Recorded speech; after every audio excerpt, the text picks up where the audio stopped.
The formula. Take a few drops of determination. Add ambition and a fearless instinct, tempered with calm coolness and controlled high-speed reactions. Stir in a generous amount of natural driving ability that has matured from an early age. Combine precision with sheer determination.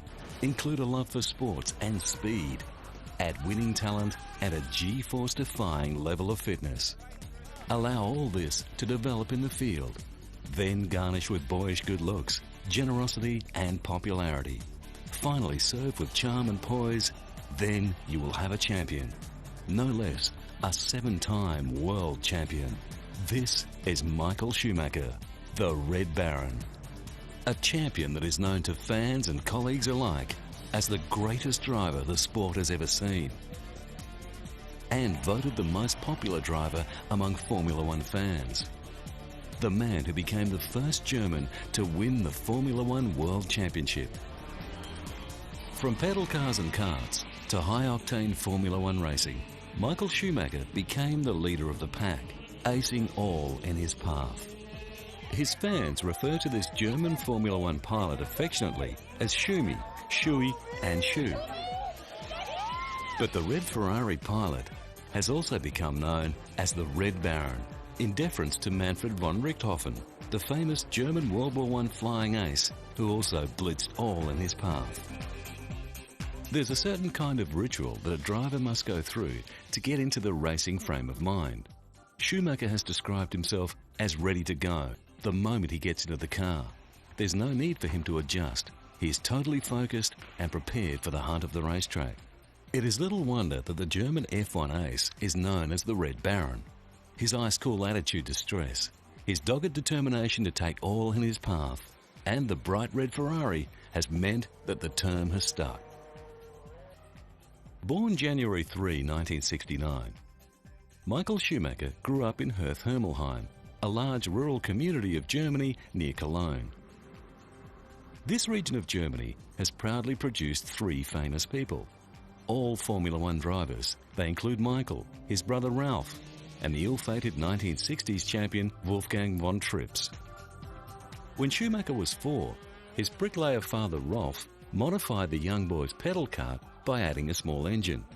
After the young Schumacher crashed the pedal cart into a lamppost, his parents took him to the local Kirpen karting track that the legendary von Trips had established in 1961. Championed and encouraged by Rolf, his cash-strapped father, the youngest member of the karting club soon had a new kart, which had been cobbled together from recycled parts. Nevertheless, by the age of 6, Schumacher had won his first club championship. Soon it became a family affair to support the young Schumacher's racing hobby. Mum Elizabeth worked at the track's canteen stand, while his dad took on a second job renting and repairing karts at the Kirpen circuit. By the age of 10, Schumacher's ability on the karting track had attracted the attention of a local sponsor, who, combined with the help of family and friends, supplied the necessary cash for him to continue in the sport. It was not long before the promising champion blitzed the entire karting field, chalking up victory after victory. By the end of the 1985 season, the German Junior Championship was his for the second year running. Now he was truly getting into his stride, with the 87 season culminating with his greatest achievements to date. Both the German and European Senior Kart Championship were his. All this success had not gone unnoticed. 1988 was a big year for the teenage Schumacher. He took his leave from school, began a career as a motor mechanic, and launched headfirst into Formula racing. His prowess and winning reputation at the helm of karts enabled him to attract further sponsorship and move into the high-speed world of open-wheel Formula racing, When former hotelier Willy Webber, a racing enthusiast and car salesman, invited Schumacher to test drive his Formula 3 car, the results convinced Webber to back the teenager's career. This was the beginning of one of the most successful management contracts of all time. For the next 2 years, funded by Webber, he competed in the German F3 series, winning the title in 1990. Towards the end of 1990, he joined the Mercedes Junior Racing program in the World Sports Prototype Championship. This was an unusual move for a young driver. Most of Schumacher's contemporaries would instead compete in Formula 3000 on their way to Formula 1. However, Webber advised Schumacher that exposure to professional press conferences and driving powerful cars in long-distance races would help his career. 2 years later, he stood third on the dais of the German F3 Championship, but went on to win that title a year later. Finally, Michael was able to show the world what he had learned in his kart days. He won 5 times and later topped that by also winning the international races at Macau and Fiji.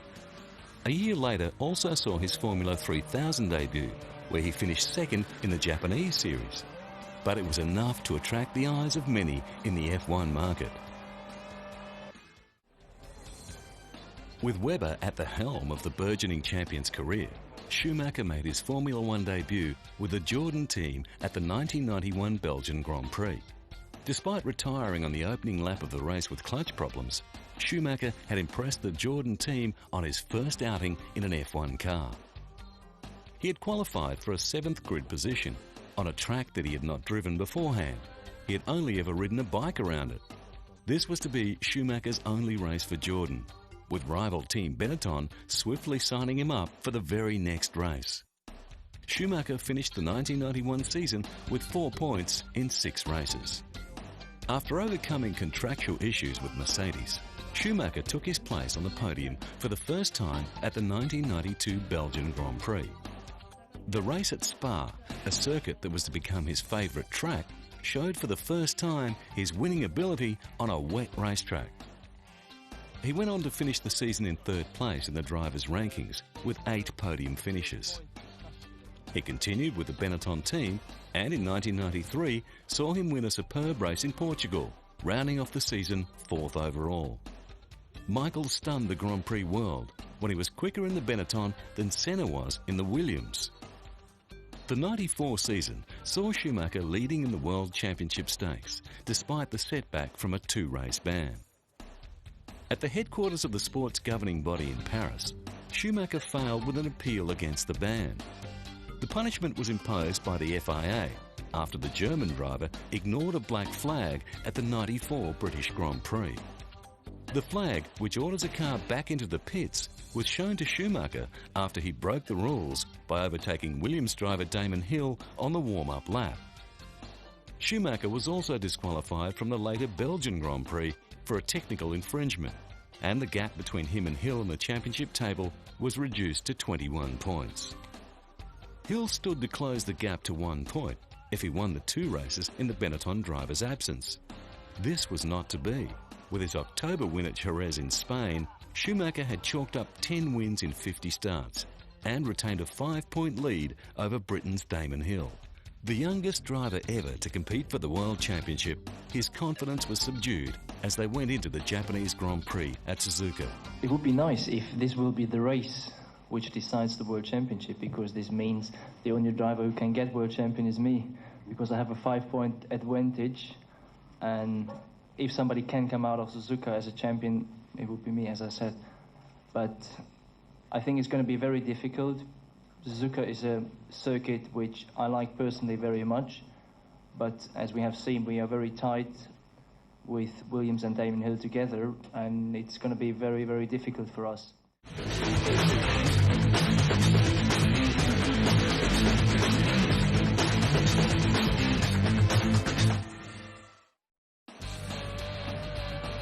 With Schumacher leading by a single point going into the final race of the year in Australia, the 1994 season, which had been marred by the deaths of Ayrton Senna and Roland Ratzenberger, drew to a close in dramatic fashion. The tensions had grown throughout the year after the allegations of cheating had been aired. the culmination of a down-to-a-wire contest for the championship between Schumacher and Hill was in sight. The Nigel Mansell victory at Adelaide was overshadowed by a crash between Schumacher and Hill, putting them both out of the race and subsequently deciding the world title.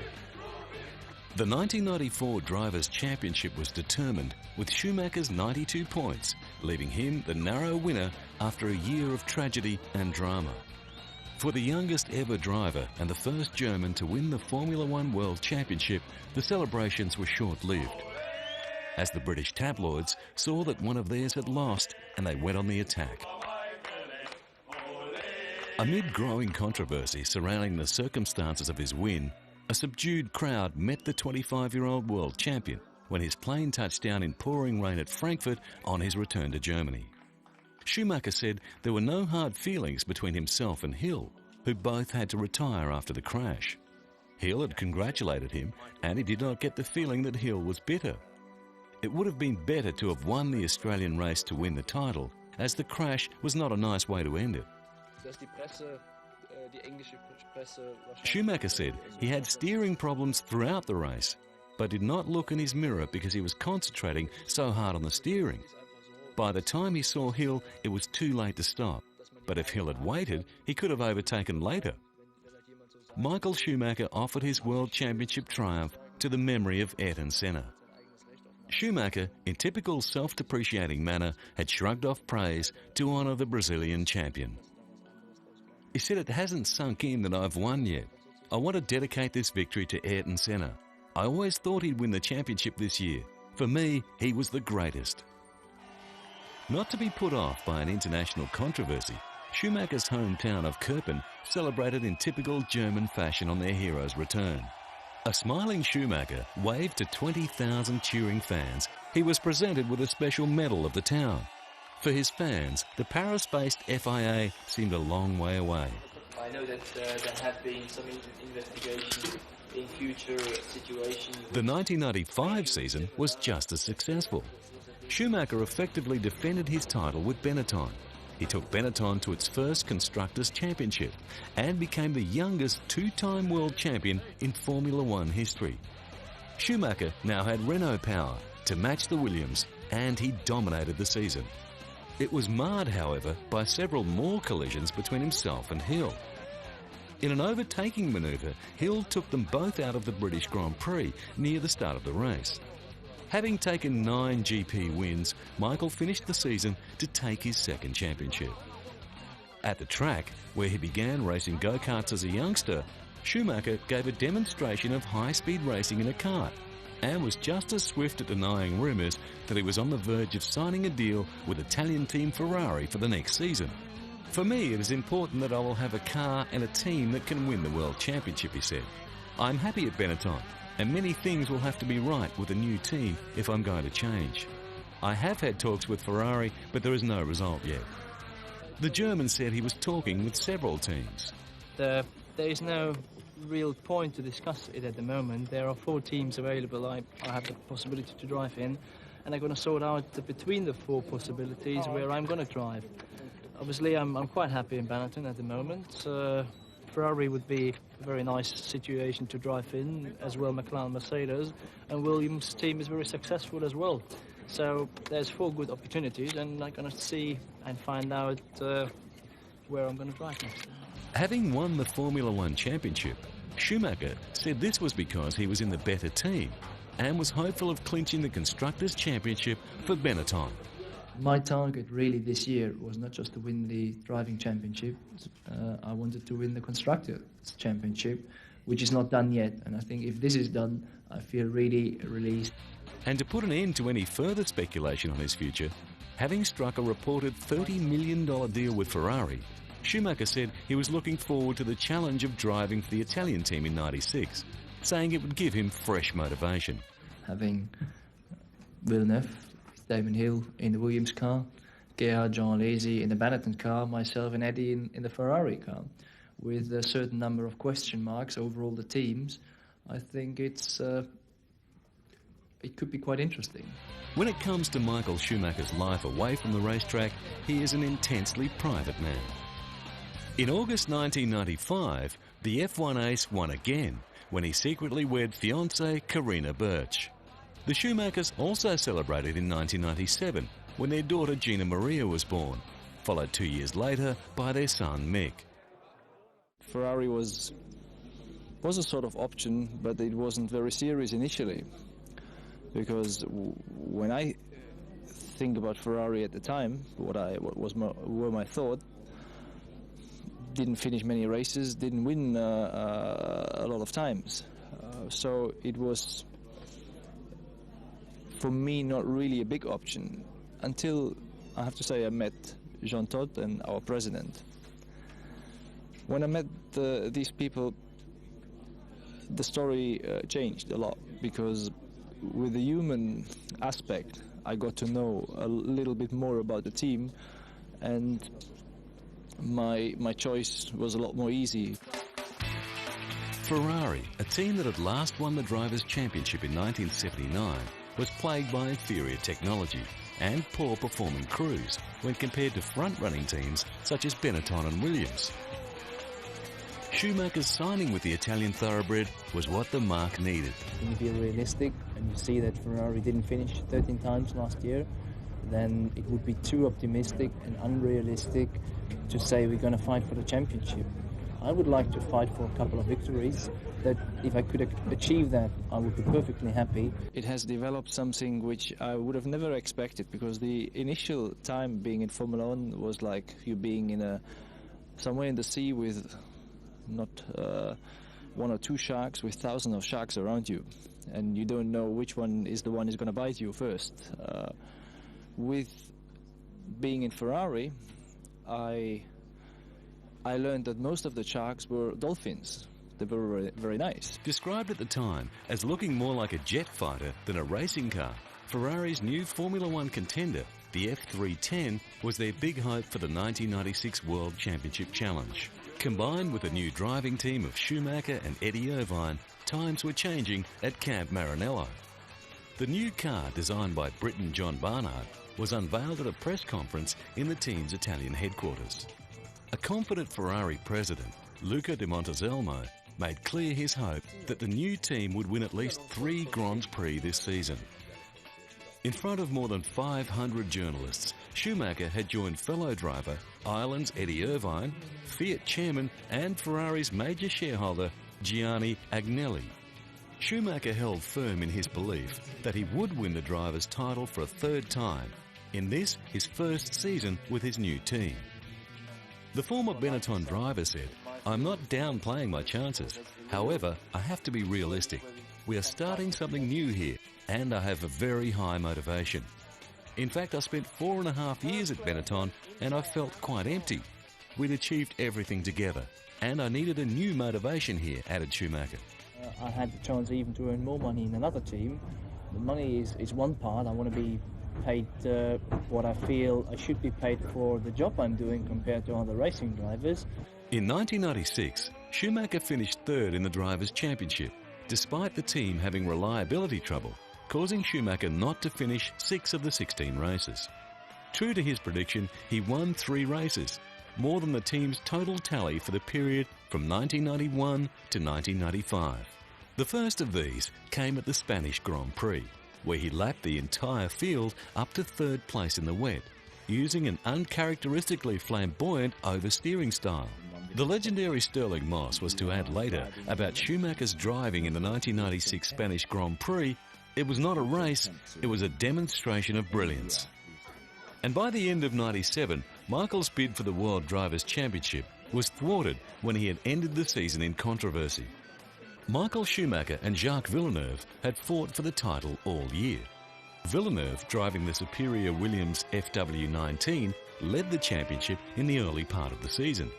However, by mid-season, Schumacher had taken the championship lead, winning 5 races and entering the season's final Grand Prix with a 1-point advantage. Fans in Schumacher's birthplace of Kirpen in Germany were disappointed when he crashed out of the European Grand Prix and subsequently out of the running for the Drivers' Championship. Schumacher fans were lapping up their hero's progress as Schumi led the European Grand Prix and seemed likely to come away from the Jerez circuit with his 3rd World Championship title. "It doesn't come more exciting than this," said one fan at Kirpenbar. Another explained he had nothing against Canadian Jacques Villeneuve, who was Schumacher's rival to take the title, but he just didn't want his hero to lose. But when Schumacher developed a fault on his car and clouted Villeneuve's car as the Canadian overtook him, the fans' faces fell. "It was his fault," said one fan. "It was sad, but it was his own fault." Schumacher retired from the race, and Villeneuve scored 4 points to take the championship. Schumacher was held to be at fault for the collision and was disqualified by the FIA from the Drivers' Championship. Jacques Villeneuve spoke out shortly after the International Motorsport Federation's ruling on the accident. He made light of the decision to strip Schumacher of his second place in the '97 Formula One Championship. Villeneuve expected Schumacher would have received more severe sanctions for trying to force him off the track at Jerez. Villeneuve said it was not a punishment. The FIA let him keep his victories. But the ramifications of his actions at Jerez were not to stop there for Schumacher. The FIA had stripped Schumacher of his runners-up position in the World Championship, but failed to suspend him for the collision at Jerez in Spain when Villeneuve finished third to clinch the championship. If the Canadian had gone out of the race, then Schumacher would have taken the driver's title for Ferrari. The FIA announced the decision at a news conference in the west of London. The authorities decided that Schumacher did act deliberately, but not in a premeditated way. The exclusion of Schumacher from the 1997 championship meant he lost all points while preserving the race results.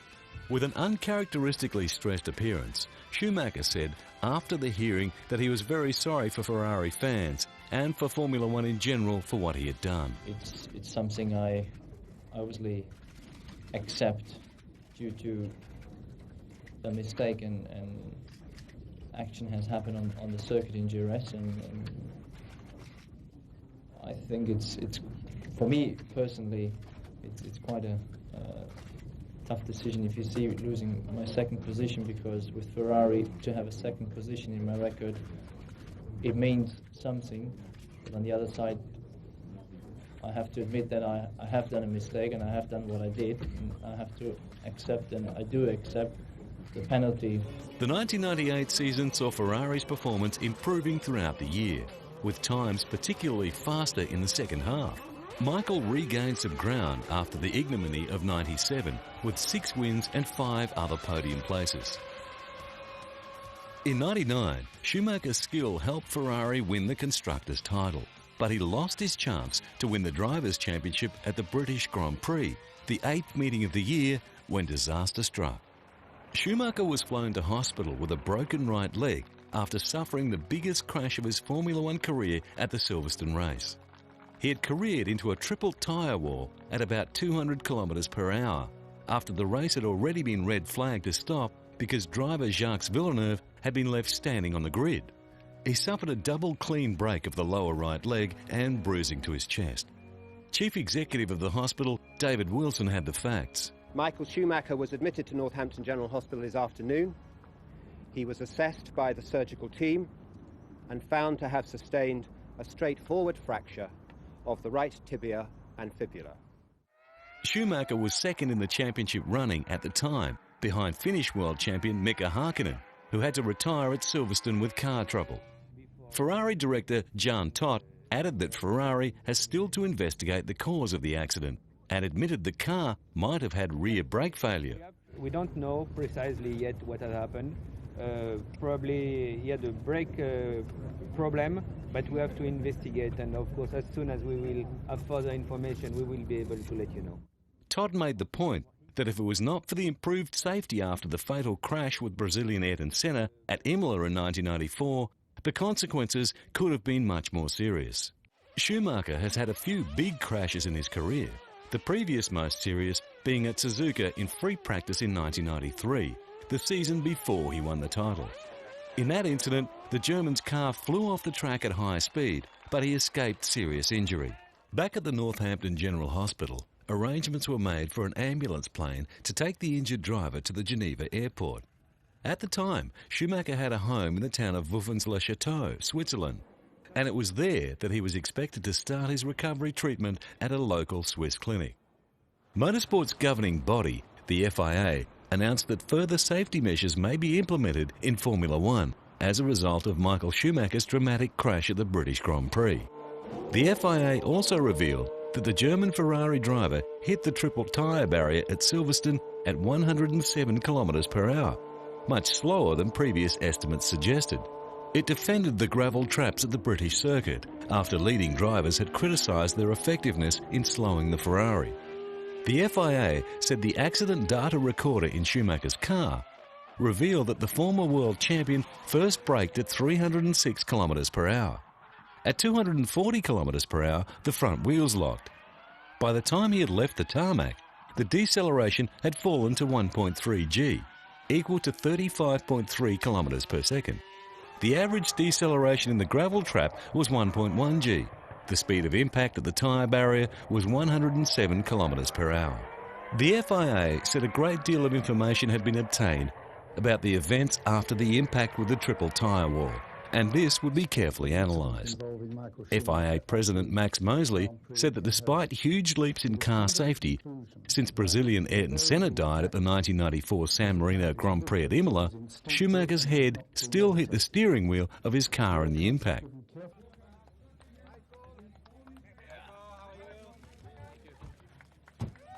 Less than 3 months later, Michael made a public appearance to announce his return to racing.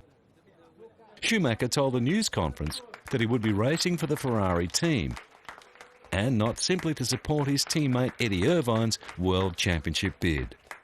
The 30-year-old, looking slightly tired and speaking quietly, confirmed his commitment to racing. In qualifying, I'm definitely 100%. I don't know whether I'm different to before. For sure, in certain race conditions, it will be difficult for me if the race goes flat out from the first to the last lap. But I'll have to see myself how I'm going to do in that situation.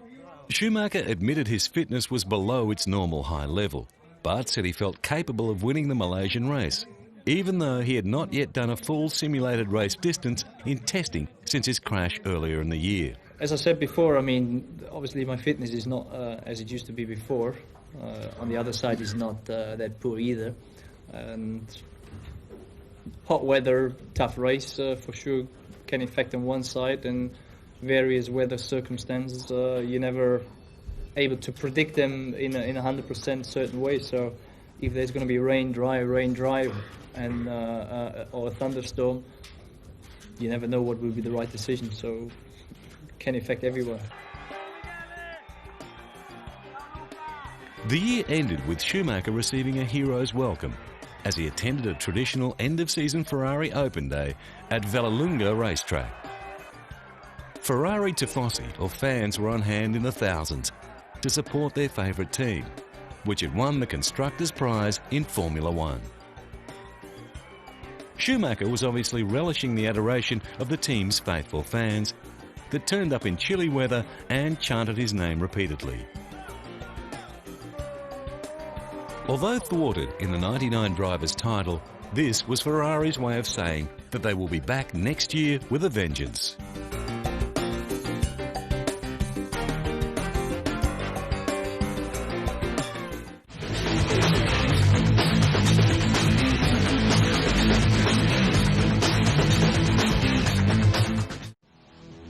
The new millennium ushered in a new era and a change of fortune for the Red Baron. Schumacher had recovered from injury and controversy, and his winning drives were reminiscent of the heady World Championship years of the mid-90s. After a year-long battle with Hakkinen, Schumacher won his third World Championship. During the year, he had clocked up 41 wins for his F1 career, equaling the number of wins won by his idol, Ayrton Senna. An emotional Schumacher broke into tears at the post-race press conference. Schumacher was back, and he was out to show the world what he could do. Michael Schumacher has shown such dominance right from the beginning of the season. Ferrari car is probably better than it's been ever before, so you see a huge influence on his own technical ability inside the team. And I think we should just enjoy him because he is the world's best driver, and while he's around,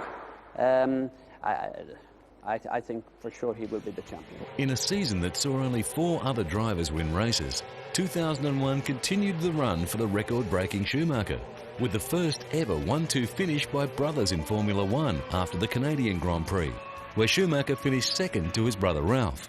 And he also topped Alain Prost's record for most career wins. Schumacher scored his 52nd career win at the Belgian Grand Prix and took his 4th driver's title with 4 races yet to run. He had finished the championship with 123 points, 58 ahead of nearest rival Coulthard, and won a record-tying 9 times.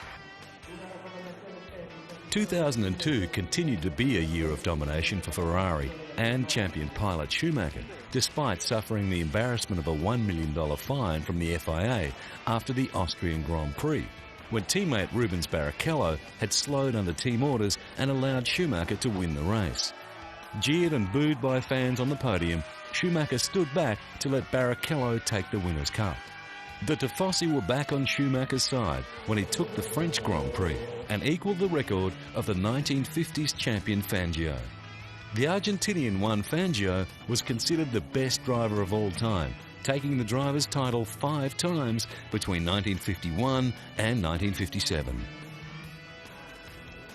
Ferrari won 15 out of 17 races, and Schumacher won the title with 6 races remaining in the season. Schumacher broke his own record of 9 race wins in a season, shared with Nigel Mansell, by winning 11 times and finishing every race on the podium. He finished with 144 points, a record-breaking 67 points ahead of the runner-up, his teammate Rubens Barrichello. The 2003 season started with an outcry from Formula One teams, accusing the FIA of trying to dumb down Formula One. The FIA had introduced a host of rule changes, including 1 lap to qualify and no refuelling between qualifying and the race. Engineers would no longer be able to remap settings using telemetry and traction control, and launch control systems would also be phased out. The reigning Formula One champ said the rule changes would not have a dramatic impact on the outcome of races. Michael said he enjoyed the benefits of high-tech assistance, but had plenty of experience of driving without them under previous regulations. For me, I prefer the one where you have all the technical possibilities, because I don't like to take compromises in the race car. I like to make a race car as fast as possible, and all the electronics have helped that. But obviously, that's the same for everyone, and if that changes, then it's again the same for everyone. I've dealt with the other system before, so I will deal with them as they come. Schumacher was convinced a good team would remain a good team, whatever the rules. So I don't see that I should, or any good driver should take the advantage by a big amount. The only way I could see that, and I would agree, is in the rain condition. Because in the rain condition, I believe without traction control in particular, it will be very, very difficult, and you need a lot more feeling in order to be on the pace. At the same time, it will be quite a bit more dangerous, but that has been in the past the same, and we have to deal with that. So it's going to be a little bit more exciting. Throughout his racing career, Schumacher has attracted the unofficial title of the Rain Master. After finishing 3rd in the 1992 Mexican Grand Prix, he went on to take his first victory at the 1992 Belgian Grand Prix in a very wet race at the Spa-Francorchamps circuit. By 2003, he would call this circuit far and away his favourite track. He took his first win for Ferrari at the Spanish Grand Prix in the wet, where he lapped the entire field up to 3rd place using an uncharacteristically flamboyant oversteering style. The Ferrari driver believed that some of the younger drivers would struggle without high-tech driving aids. He added that the younger drivers with little or no experience of driving without electronic aids would probably be the first to suffer from the new rules. It will change for some young drivers who seem to get on very easy with Formula One at the moment to a certain speed. That will change, because with the amount of power we have, with the amount of grip we have, if you imagine that we don't have all those technical possibilities, which I'm sure they save quite a lot of problems for young comers in Formula One, because they be supported with all the systems, and you can make your car very safe. Not the fastest, but safe, and they get the feeling, and you can get them into the system. So that will be a lot more difficult in my view. Later in the year, rumours were rife that Schumacher intended quitting Formula One. There is nothing else I would wish to do, and as long as I'm competitive, as long as I love to do what I'm doing, there is no need to think about stopping it. 34-year-old Schumacher repeatedly had to fend off questions about his future. The main point is simply the love of the sport. Honestly,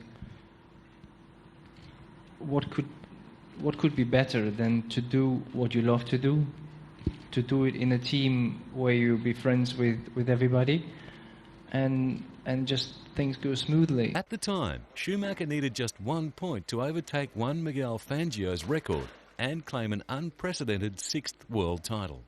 The 2003 season for the reigning champion had not got off to a good start. In fact, Schumacher ran off the track in race 1, and in the following 2 was involved in collisions. By race 4, he was starting at a 16 points drop behind Kimi Räikkönen.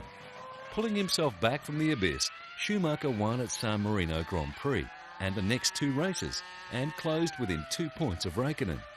By mid-season, Schumacher's further win in Canada had been eclipsed by a dominating Williams team. His brother Ralph and Juan Pablo Montoya had clocked up 2 wins apiece. By the final round of the year in Japan, with Montoya out on penalties after the US Grand Prix, only Schumacher and Räikkönen remained in contention for the title. Schumacher needed only 1 point, whilst Räikkönen needed to win. By finishing the race in 8th position, Schumacher gained the necessary point, 2 ahead of Räikkönen, and assured his place in the record books with his 6th World Drivers' title. With 4 years of unprecedented success behind them, Ferrari were heading into 2004 confident they would continue with their top achievements. Basically, I foresee a very tough competition for this year. We know our rivals are strong, but we will be strong too. I have no doubt. Taking the winner's podium in 12 of the first 13 races of the season, Schumacher recorded his 7th driver's title at the Belgian Grand Prix. Now, my life in Formula One is just very relaxed and easy and nice. I just enjoy the time being here. We have a great success. My private life has been turning out in a fantastic way. It's just a love dream I live.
It's time to start the new season, so we are looking for it. We know it will be very tough because everybody wants to take over to Ferrari because we have been so successful those last years.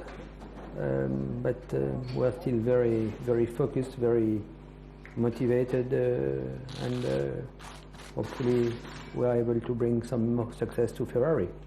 2005 got off to a positive start for Team Ferrari and their ace, but it all went downhill from there. Was it the new tyre rules, or had the mighty simply fallen off their horse mid-gallop? Less than 28 days later, the team's new car, the F2005, was debuted. This car had been brought forward by a month to the 3rd race instead of the 5th race after a poor start to the season. It's always a great feeling to jump into a new car. In particular, after what happened to us in Malaysia, getting kicked our butt a little bit. It's been great today to sit in it, feel it, and drive it finally. Later in the year, after continuing poor performance, Schumacher was not quite so positive. I mean, last year we came here with just answering the question, when we're going to win the championship. This year is the other way, when we're going to lose it. Naturally, it has been a big disappointment in Istanbul after some sort of hope we have had in Budapest and before in Hockenheim in a way. But nevertheless, Ferrari is very strongly minded. We have had very good years and we have had many of them, so it's not so easy to move us out of our sort of healthy relationship. I call it like this. We're still concentrated and motivated. I mean, after Budapest, there was obviously a great hope that we will do it. After Turkey, the hope has shrinked a lot. So we have to see one and have to be realistic. It's all within our work, whether we can be successful on that or not. He might not have been winning, but at least Schumacher remained philosophical. It has been many great moments I have been able to live in the 10 years I'm roughly together with Ferrari. The 4 wins in Monza, the wins in Imola, the wins in all around the world, they have been very special, the championships. We're suffering all together at the moment a little bit, but I mean, you can't always have the good life. You sometimes have to suffer to see how good the life has been and might be again. By year's end, Schumacher had tallied just 1 win at the US Grand Prix, which nobody noticed, as most of the field had withdrawn for safety reasons. He had retired in 6 of the 19 races. He had finished the season in 3rd with 62 points, less than half the points of world champion Fernando Alonso. And to add further speculation on his retirement, Schumacher said this at the end of the season. I have a contract which goes until the end of next year. At some stage next year, I want to make up my mind to how is my future looking. But full concentration is, first of all, to organize and sort out the problems to be competitive next year. The run of 6 consecutive constructors' titles that Ferrari had won ended abruptly that year. Something had changed. And while 2006 was still young, speculation and rumours were rife, and at Ferrari's winter retreat in Madonna di Campiglio, Schumacher refused to rule out the possibility he might race for another team in 2007. I think, honestly, I said it very clearly, and I really mean it. It's 99% Ferrari. Nothing else. Team boss Jan Todt said the Formula One team would not put any pressure on the 7-times world champion to make an early decision about his future beyond the coming year. Although Schumacher was quick to reassure, the 7-times Formula One world champion said his Ferrari team was showing signs of improvement, having been woken up by last season's poor results of 2005. I think we can only have one target at least, and that is to win the championship. Although the Red Baron was back on the pace for the championship, he was not leading the field. Schumacher fought Alonso's lead valiantly throughout the early rounds. And despite having won 7 times throughout the year, Schumacher could see as the season progressed that the chance of winning back the championship was not possible. After winning the Italian Grand Prix, Ferrari issued a press release stating that Schumacher would retire from racing at the end of the 2006 season. Following that announcement, former Formula One greats such as Niki Lauda and David Coulthard hailed Schumacher as the greatest all-round racing driver in the history of Formula One. The Italian Ferrari Tifosi paid tribute in the streets.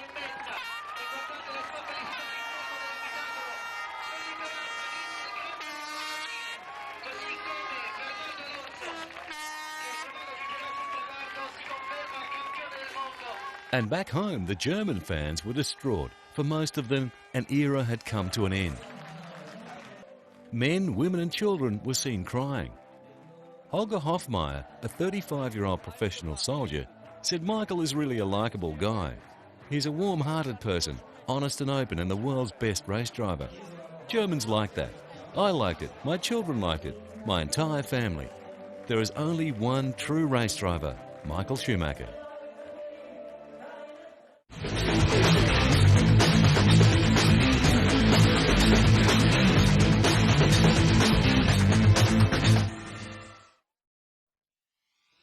Michael Schumacher, the Red Baron, is a 7-time Formula One world champion.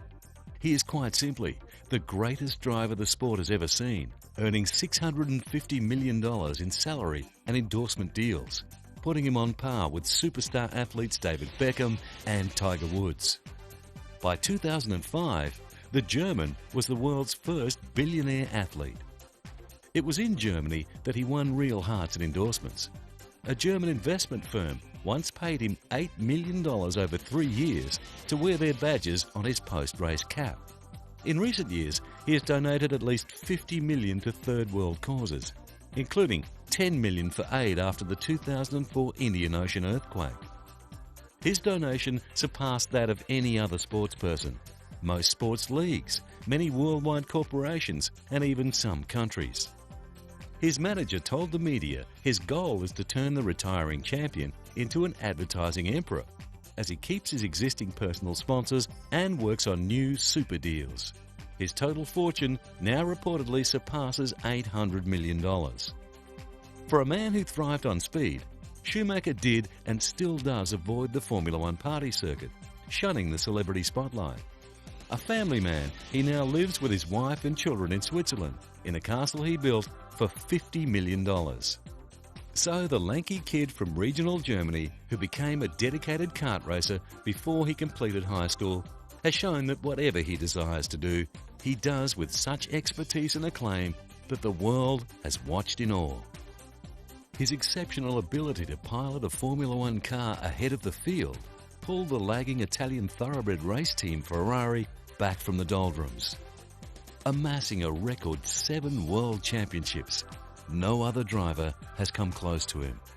With his boyish good looks and charm, his unwavering devotion to his family, and his dedicated support to those less fortunate than him, all this combines to make the ingredients for one exceptional human being.